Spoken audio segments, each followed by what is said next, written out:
Hello students, welcome back to our channel Global Education. तो basically हम लोग discuss कर रहे थे basic term of accounting. Part 2 में हमने डिस्कस किया था। तो चलिए, जो डिस्कस किया था एक बार हम रिवाइज कर लेते हैं कि हमने बेसिक टर्म्स हमने अभी तक क्या क्या डिस्कस किए हैं। सबसे पहले हम कैपिटल डिस्कस कर चुके हैं, drawings, assets, purchase, sales, liabilities, non current liability and current liability, creditors, credit purchase, debtors, credit sales and receipt. Receipt हमने 2 टाइप्स की पढ़ी थी, capital receipt and revenue receipt. तो आज हम डिस्कस करेंगे एक्सपेंडिचर।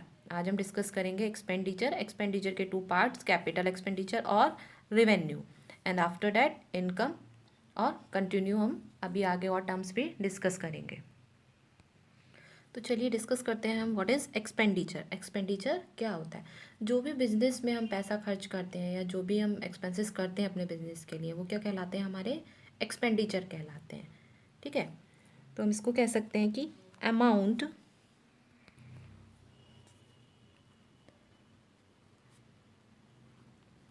अमाउंट स्पेंड और लाइबिलिटी incurred for acquiring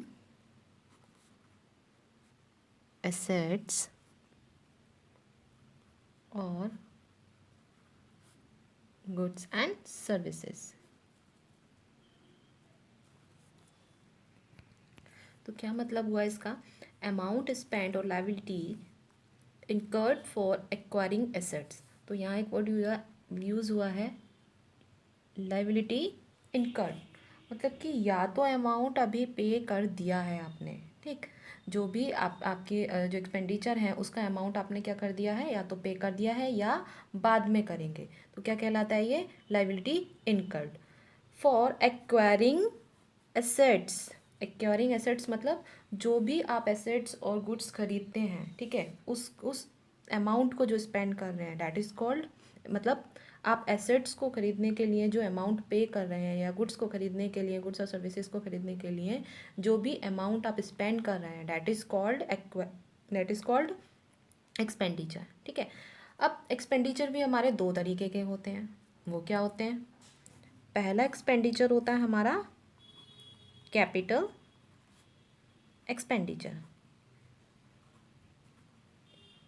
ये क्या होता है? कैपिटल एक्सपेंडिचर मतलब परचेज ऑफ एसेट्स। जो हमारे बिजनेस के मोटे खर्चे होते हैं उन्हें हम क्या कहते हैं? Capital expenditure. ठीक है, इसके लिए हमें किस चीज़ की ज़रूरत होती है? ह्यूज अमाउंट की ज़रूरत होती है, मतलब बहुत बड़ी अमाउंट की ज़रूरत होती है। ये क्या कहलाता है? हमारा कैपिटल एक्सपेंडिचर कहलाता है। तो capital expenditure involve the purchase of assets, जो हम लॉन्ग टर्म के लिए अपने परचेज क्या कर रहे हैं? हम एसेट्स परचेज कर रहे हैं अपने बिजनेस के लिए। ठीक है, ह्यूज अमाउंट इज इन्वॉल्व, जो बड़ी इन्वेस्टमेंट करते हैं हम अपने बिजनेस के अंदर, बड़ी अमाउंट लगाते हैं। थर्ड पॉइंट इज बेनिफिट, जो हमें 1 साल से ज़्यादा के लिए होता है। वो सारी चीज़ें क्या कहलाती हैं? हमारी कैपिटल एक्सपेंडिचर कहलाते हैं। नाउ इसका सेकेंड पार्ट क्या है? सेकेंड पार्ट है हमारा रिवेन्यू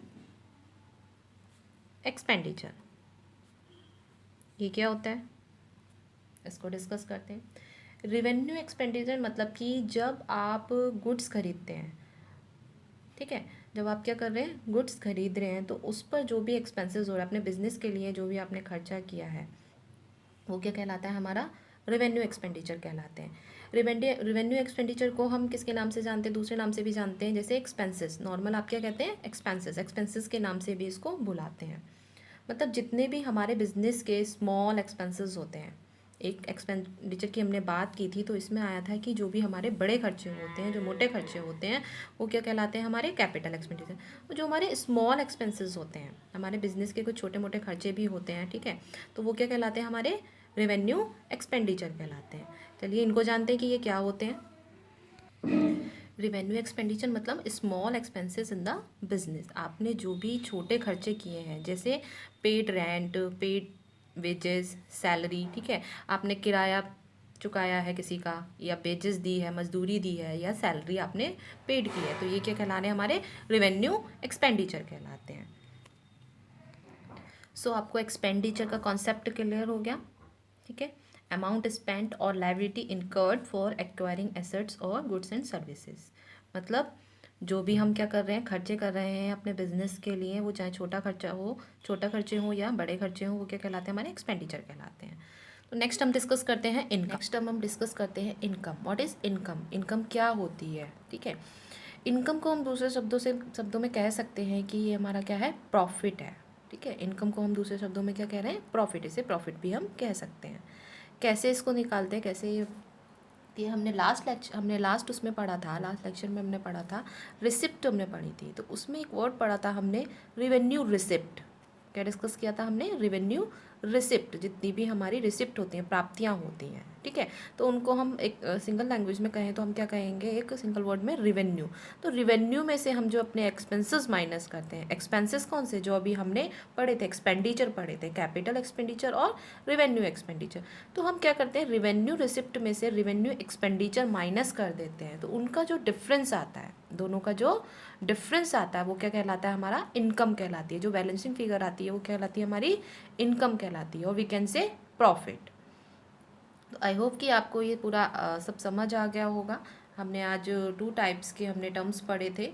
एक हमने पढ़ा था एक्सपेंडिचर, उसमें हमने डिस्कस किया कैपिटल एक्सपेंडिचर और रिवेन्यू एक्सपेंडिचर। कैपिटल एक्सपेंडिचर जो हमारा परचेज ऑफ एसेट्स होता है, मतलब लॉन्ग टर्म के लिए जो बड़ा इन्वेस्टमेंट होता है वो, और रिवेन्यू एक्सपेंडिचर जो हमारे छोटे खर्चे होते हैं, व्यापार के छोटे खर्चे होते हैं या बिजनेस के छोटे खर्चे होते हैं। और नेक्स्ट हमने डिस्कस किया इनकम। आई होप कि आप लोगों को ये सब समझ आ गया होगा। तो आज हमने अपने 13 जो हमारे टर्म्स थे, बेसिक टर्म्स ऑफ अकाउंटिंग, वो हमने डिस्कस किए। 13 टर्म्स हम डिस्कस कर चुके हैं। इसके आगे अभी और भी टर्म्स हैं, वो हम आगे की वीडियो में डिस्कस करेंगे पार्ट नंबर 4 में।